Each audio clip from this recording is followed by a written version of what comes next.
निजीकरण बेस्ट रहेगा या सरकारीकरण? कभी ऐसा हुआ है कि आपने किसी बच्चे को डांट दी हो, पीट दी हो, उसके बाद शिकायत आ गई उस घर वाले, किसी की दादी आ गई, गांव में होता है सर, ये हुआ है कभी? इसको इंजीनियर बनाएंगे या इसको फलाना बनाएंगे, दिकड़ा बनाएंगे, उस बच्चे से नहीं पूछा जाता कि तू क्या बनना। नमस्कार साथियों, व्यक्ति के जीवन में सबसे महत्वपूर्ण किरदार एक गुरु का माना जाता है, जो व्यक्ति के व्यक्तित्व निर्माण में सबसे महत्वपूर्ण भूमिका निभाता है। वो गुरु माँ के रूप में हो सकता है, एक शिक्षक के रूप में हो सकता है, या कोई भी व्यक्ति जो अपने को कुछ सिखाए, जीवन से संबंधित तो एक प्रेरणा दे, वो एक गुरु के रूप में समझा जाता है। लेकिन माँ के बाद अगर सबसे महत्वपूर्ण किसी का किरदार आता है जो व्यक्ति के व्यक्तित्व निर्माण में भूमिका निभाता है, तो वो एक शिक्षक का होता है। माँ के बाद अगर कोई गुरु माना गया है तो वो शिक्षक माना गया है। तो आज हम बात करेंगे, ऐसे ही हमारे गांव में एक शिक्षक है, उनसे बात करेंगे, उनके अनुभव जानेंगे, और जो समाज में कुछ शिक्षा के प्रति जो लोगों की अवधारणा है वो किस प्रकार से सही है, कितनी गलत है, उनके बारे में विचार विमर्श करेंगे। आप हमारे चैनल के साथ बने रहिए। नमस्कार साथियों। नमस्ते सर। हाँ नमस्कार। तो सर, मैं आपसे पहला क्वेश्चन ये पूछना चाहूँगा कि आज के टाइम में सोशल मीडिया है, उसका बहुत ज़्यादा विद्यार्थी यूज़ कर रहा है, तो उसके कितने फ़ायदे हुए या किस प्रकार से नुकसान ज़्यादा है या फ़ायदे? या देखो, सोशल मीडिया का आजकल ज़माना है। सोशल मीडिया अच्छा भी है और बुरा भी है। बच्चे अगर सोशल मीडिया का उचित अगर उपयोग कर रहे हैं, जैसे शिक्षा के अंदर, तो शिक्षा के अंदर इसमें बहुत से चैप्टर आते हैं, हर विषयों के आते हैं। अगर उनका अगर अध्ययन करें तो है बहुत बढ़िया। लेकिन आजकल बच्चे हैं वो गलत लाइन में पड़ गए हैं। सोशल मीडिया के अंदर व्हाट्सएप चलाते हैं, फेसबुक चलाते हैं, इंस्टा पर चलाते हैं, तो इसमें बुरा ही बुरा है, अच्छा कुछ भी नहीं है। और बच्चों के लिए अगर परिवार अगर अब उनका ध्यान नहीं देता है तो वो गलत लाइन में पड़ जाते हैं। हाँ, मतलब उसका मिस यूज़ करने लगा है आज के टाइम में। मिस यूज़ बहुत होता है।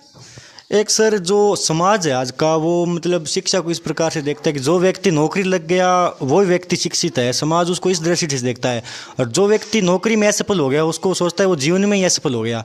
तो ये समाज की जो अवधारणा है वो क्या सही है या कितनी गलत है सर? ये गलत है, गलत है। शिक्षित है कोई नौकरी लगने से नहीं होता है। नौकरी कोई एक रोज़गार नहीं है। प्राइवेट सेक्टर भी बहुत अच्छा है। अगर पढ़ लिख कर कोई आगे बढ़ेगा तो उनका परिवार भी शिक्षित होगा, समाज में अगर बैठेगा तो उनकी जो अप्रोच है या उनके बच्चे हैं वो भी शिक्षित होंगे। तो ये ऐसी बात नहीं है, ये अवधारणा गलत है। हाँ, समाज को इस तरह से नहीं देखना चाहिए कि नौकरी लग गया वही सक्सेस है। एक सर, शिक्षा का जो उद्देश्य है वो सामाजिक जीवन में सुधार करना है या किताबी ज्ञान देना, जो जैसे अपन देखते हैं इतिहास पुराना पढ़ाना, ये जो सिस्टम शिक्षा में जो चल रहा है, या फिर जो आज का समाज है उससे संबंधित उसके अंदर विषय पढ़ाए जाएं जो उसके सामाजिक जीवन में सुधार करें? तो आप इसको किस तरह से देखते हैं? देखो, इसमें ऐसा है कि शिक्षा समाज में अगर कोई शिक्षित है तो समाज का विकास कर सकता है। समाज अगर गलत दिशा में चल रहा है तो उसको वो सही दिशा में ला सकता है। जैसे मैं मेरा ही उदाहरण दे देता हूँ। हमारा ये संयुक्त परिवार है, और जैसे मैं करता हूँ वैसे ही सब भाई करते हैं। हमारे बच्चे हैं वो सब कामयाब हो गए हैं, और शिक्षा का इतना माहौल है कि हमारे बच्चे हैं वो किसी बुरी लाइन में नहीं हैं, अच्छी अपनी लाइन पर चल रहे हैं, अच्छी अच्छी पोस्टों पर पोस्टेड हैं। और जो बच्चे एक दो बाकी रहे हैं वो भी, उनके भी एक लगन है कि हम भी शिक्षित हों और अपने समाज का नाम रोशन करें। तो शिक्षा का महत्व समाज के लिए बहुत बढ़िया है। हाँ। एक सर, जो आप टीचर के रूप में, टीचर के लिए आपके पास बहुत अनुभव रहा है, तो आप इस प्रकार किस प्रकार से देखते हैं इस चीज़ को कि वे जो विद्यार्थी होता है उसको डरा कर पढ़ाना बेस्ट रहता है या समझा कर अपन उसको पढ़ाने के प्रयास करें तो ज़्यादा उचित कौन सा रास्ता आपको लगता है? इसमें बच्चों को प्यार से अगर बताएंगे तो बच्चा एक तो निडर होकर पढ़ेगा, किसी प्रकार का उसमें भय नहीं होगा। और जैसे पुरानी परंपरा चल रही है कि भय के बिना भक्ति नहीं होती है, लेकिन ये सोच है ना, ये गलत है। आज की जो शिक्षा नीति है उसमें बच्चों को प्यार से अगर पढ़ाएंगे तो वो आगे बढ़ेंगे। एक सर, जैसे अपने बच्चा घर पे किसी के पैदा होता है तो वो लोग पहले से ही तय कर लेते हैं इसको डॉक्टर बनाएंगे, इसको इंजीनियर बनाएंगे, या इसको फलाना बनाएंगे, दिकड़ा बनाएंगे। उस बच्चे से नहीं पूछा जाता कि तू क्या बनना चाहता है। हो सकता है वो संगीतज्ञ बनना चाहता हो सकता है वो नर्तककार बनना चाहता हो, या हो सकता है वो चित्रकार बनना चाहता हो। तो समाज उस पे से थोपता है अपनी जो इच्छा होती है ना कि मेरा बच्चा डॉक्टर, तो वो आप कितना गलत है? समाज उस बच्चे को या उनका परिवार है वो गलत दिशा में धकेलता है। बच्चे की अगर जिस क्षेत्र में अगर जाने की इच्छा हो तो वो उसी में ही अच्छा होता है। जैसे मैं मेरे परिवार के उदाहरण दे देता हूँ। हमारे मेरा लड़का है वो इंजीनियर है, उसके बाद में छोटे वाले को जो बड़ा भाई है उनका लड़का है वो बोला कि मैं इस लाइन में नहीं जाऊंगा, तो वो संचार मंत्रालय में पोस्टेड हो गया।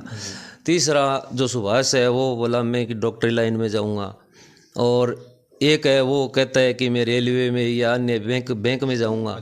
तो ये बच्चे का जो अच्छा लगे खुद तय जिस क्षेत्र में तय करे वही बढ़िया होता है। मतलब वो खेल में जाना चाहता है तो खेल में उसको जाने के लिए सपोर्ट करें, अपने ये नहीं कहे कि उस पर थोपे न अपनी इच्छा। नहीं थोपे नहीं। एक सर जो आज के टाइम में एक टाइम चल रहा है कि दौर चल रहा है कि निजीकरण, सरकारी संस्थाओं का, सरकारी कॉलेजों का, स्कूलों का निजीकरण हो रहा है। एक तरफ लोग बोल रहे हैं कि सरकारीकरण अच्छा है, सरकारीकरण में क्या है कि गरीब लोगों के लिए फ़ायदेमंद है, लेकिन लोगों की यह भी राय है कि निजीकरण अगर हो जाएगा तो शिक्षा स्थिति में सुधार होगा, शिक्षा प्रणाली में सुधार होगा, मास्टर ज़्यादा दबाव में काम करेंगे और सैलरी के लिए काम करेंगे तो वो अच्छा रिजल्ट देंगे। तो इसके बारे में आपकी क्या राय, निजीकरण बेस्ट रहेगा या सरकारीकरण? देखो सरकारीकरण तो है ही है बढ़िया, निजीकरण सही नहीं है, क्योंकि निजीकरण में एक तो दबाव होता है, दबाव में कोई व्यक्ति काम नहीं कर सकता। और सरकारीकरण है, सरकारीकरण में सरकार उसमें गरीब बच्चे हैं वो भी जा सकते हैं, लेकिन निजीकरण में ऐसा नहीं होगा, ये मेरा सोचना है। एक आरोप लगते हैं, ये आप इसको किस लगते आरोप लगते हैं, मात्र आरोप की बात करूँ कि सरकारी जो मास्टर लग गया वो तो शिक्षा पे क्यों ध्यान देगा, उसकी तो सैलरी आती है मंथली, वो क्यों पढ़ाएगा बच्चों को इतनी गौर से, ये आरोप आप इसको किस प्रकार से देखते हैं? नहीं ऐसा कुछ भी नहीं है। सरकारी विद्यालय में जो टीचर जाता है, जो सरकारी टीचर है वो पूरी मेहनत लगा के बच्चों को पढ़ाता है, और ये नहीं कभी नहीं सोचता कि वो निजीकरण हो जाएगा या कुछ और हो जाएगा, ऐसी संभावना मेरे को नहीं लगती। अच्छा, एक सर जो आज का विद्यार्थी वो नशे की तरफ है, जो ये युवा पीढ़ी सब ज़्यादा नशे की तरफ बढ़ रही है, तो इसमें आप क्या विचार हो, किस प्रकार से रोका जा सकता है या सुधारा जा सकता है? क्या कोई आपके पास इसका कोई उपदेश या कोई आप अपनी राय रखोगे नशे को रोकने के लिए? नशे के अंदर जैसे मैं आपका उदाहरण दे देता हूँ, आप युवा हो और आप सोशल मीडिया चलाते हो। सोशल मीडिया नेटवर्क एक ऐसा नेटवर्क है कि आप बच्चों का ज़्यादा से ज़्यादा इंटरव्यू लेकर या उनको समझाकर नशा मुक्ति है उसके अंदर जाने से रोके, तो ये सबसे बेहतर यही होगा कि आप ज़्यादा से ज़्यादा ये कवरेज करके उनको समझाएं। दूसरा दायित्व परिवार का है। परिवार अगर बच्चा गलत दिशा में चल रहा है, उसकी संगति क्या है, वो कहाँ बैठता है, अगर वो उनके ऊपर थोड़ा ध्यान दे तो नशा मुक्ति पर प्रतिबंध लग सकते हैं। एक सर जो अगला मेरा क्वेश्चन है कि जो राजनीति है भारत की पॉलिटिक्स या किसी भी देश की पॉलिटिक्स, उसमें डिग्री होल्डर नेताओं का जाना ज़रूरी है या फिर जो समाज के काम से, समाज की इमोशन से जो व्यक्ति जुड़ा हो वो नेता बने अच्छा रहता है, या फिर जो डिग्री होल्डर हो, बड़ी बड़ी शिक्षित प्राप्त व्यक्ति हो, दोनों में कौन सा बेटर रहेगा राजनीति में, भारत की राजनीति में? देखो भारत की राजनीति में अब तो ऐसा नहीं है, और है भी कुछ नेता ऐसे हैं जो डिग्रीधारी हैं या बहुत ज़्यादा पढ़े लिखे हैं, बहुत ज़्यादा अनुभव है, और कुछ नेता ऐसे भी हैं जो शिक्षा में तो आगे नहीं चलते हैं लेकिन वो राजनीति में चले जाते हैं। मेरा तो ये मानना है कि राजनीति में जो समाज सुधारक हो और अच्छे पढ़े लिखे हो, उन लोगों की ज़्यादा आवश्यकता है। दोनों तरह के लोग, मतलब जो पढ़ा लिखा भी हो और समाज से जुड़ा भी हो। दोनों तरह के लोग होने चाहिए राजनीति में। एक सर जो विद्यार्थी के जीवन में परिवार की भूमिका होती है महत्वपूर्ण, वो आप भूमिका को किस प्रकार से, आपका परिवार अपनी भूमिका किस प्रकार से अदा कर सकता है? शिक्षक के साथ साथ परिवार की भी जो क्या जिम्मेदारियां होती है? देखो परिवार का और शिक्षा का एक महत्व है। परिवार से बच्चा निकलता है तो सबसे पहले उसकी माँ उसका गुरु होती है, उसके बाद में बच्चा विद्यालय में जाता है। अब जैसे मैं मेरा ही उदाहरण देता हूँ, मैं प्राइमरी स्कूल का टीचर हूँ, तो हमारे पास ऐसे बच्चे आते हैं जो बिल्कुल ही चलना फिरना तक नहीं जानते हैं, लेकिन हम उनको अंगुली पकड़ाकर या समझाकर और ऐसी मंजिल तक तैयार कर देते हैं उसको कि वो आगे द्रुत गति से बढ़ता है। मतलब परिवार की भी जिम्मेदारी बनती है कि वो स्कूल से आने के बाद उसकी भी देखभाल करें, किस प्रकार अपना बच्चा कहाँ जा रहा है, कितना पढ़ रहा है। वो उन लोगों ने ये तय कर रखा है कि शिक्षक का ही काम है ओनली। नहीं, ऐसा नहीं है। अगर बच्चों पर परिवार बिल्कुल ध्यान नहीं देगा तो वो बच्चा पढ़ेगा थोड़ा ही। हाँ जी। परिवार का भी फर्ज बनता है कि जैसे विद्यालय में वो पढ़ कर आए तो वो घर पर भी कुछ पढ़े, क्या दिया है उसको ये भी ध्यान रखे। पढ़ाना कोई ज़रूरी नहीं है घर पर, लेकिन बच्चे को पढ़ाना, मोटिवेट करना बहुत ज़रूरी है। एक सर आज के अब टाइम में हम देख रहे हैं कि बहुत सारे बच्चे फेल हो जाते हैं परीक्षा में, तो वो आत्महत्या कर लेते हैं, डिप्रेशन में चले जाते हैं। तो आप उसको किस प्रकार से आपकी नज़र में वो किस प्रकार सुधारा जा सकता है बच्चों को? देखो, बच्चों को ज़्यादा टॉर्चर नहीं करना चाहिए। कुछ परिवार ऐसे होते हैं कि बच्चों को पढ़ाते हैं, अगर वो कोई परीक्षा देते हैं उसमें सफल नहीं होते हैं तो परिवार वाले डांटते हैं उसे। लेकिन डांटने की बजाय मेरा मानना ये है कि उनको समझाओ कि चलो अब की बार नहीं हुआ तो आगे होगा, आगे होगा। मेहनत करते रहो, मेहनत का फल हमेशा ही मीठा होता है। सर कुछ बच्चे क्या है वो घर पे बताते नहीं है कि मेरे डिप्रेशन है, वो अंदर ही अंदर घुट घुट के जीते हैं, वो घर वालों को बताते नहीं है, फिर वो डिप्रेशन में चले जाते हैं बहुत ज़्यादा डीप, उनसे बाहर निकालना भी मुश्किल हो जाता है। तो अब उस बच्चों के बारे में आप क्या कहना चाहोगे? वो खुलकर बात करें, घर वालों को बताएं, या किस प्रकार से वो इस पर हैंडल करें इस चीज़ को? बताने के बिना तो पता नहीं लगता है परिवार को। बच्चे को कुछ न कुछ तो परिवार को बताना ही पड़ता है। अगर परिवार को बताएगा तो ये समस्या का तो हल होएगा ही।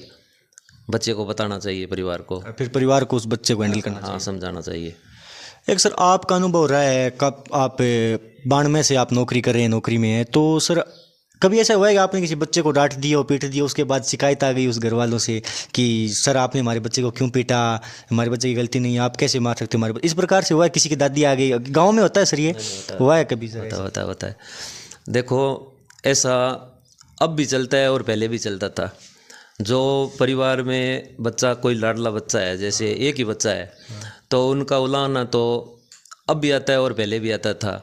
लेकिन आपके साथ भी हुआ है सर? मेरे साथ भी हुआ है, लेकिन ज़्यादा कोई कुछ नहीं हुआ है। मैंने 1992 में ज्वाइन किया था और 1 साल में पल्लू के नज़दीक पोस्टेड रहा। उसके बाद में ट्रांसफ़र हो गया और चैनपुरा आ गया। चैनपुरा में 2 साल रहा। अच्छा। 2 साल के बाद में 20 जुलाई 95 को मैं जबरासर आ गया।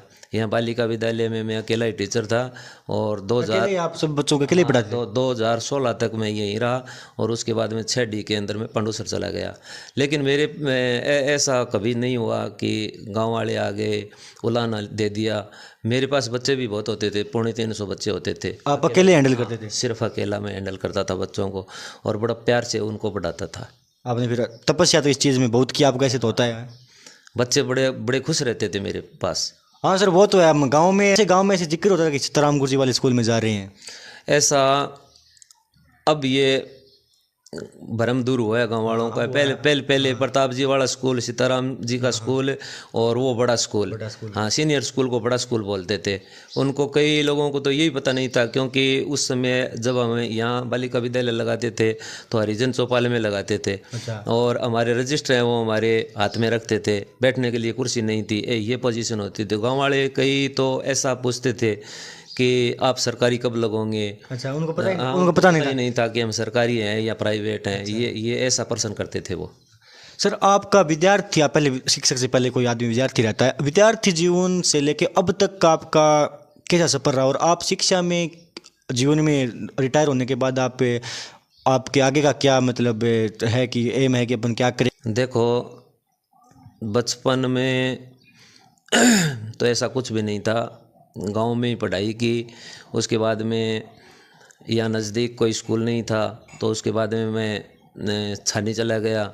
छानी से मैंने सीनियर, ये उस समय हायर सेकेंडरी हुआ करती थी, हायर सेकेंडरी करने के बाद में मेरा STC में एडमिशन हो गया और मैंने 2 साल का प्रशिक्षण है वो टीचर का संगरिया से किया। तो वो तो चला गया समय।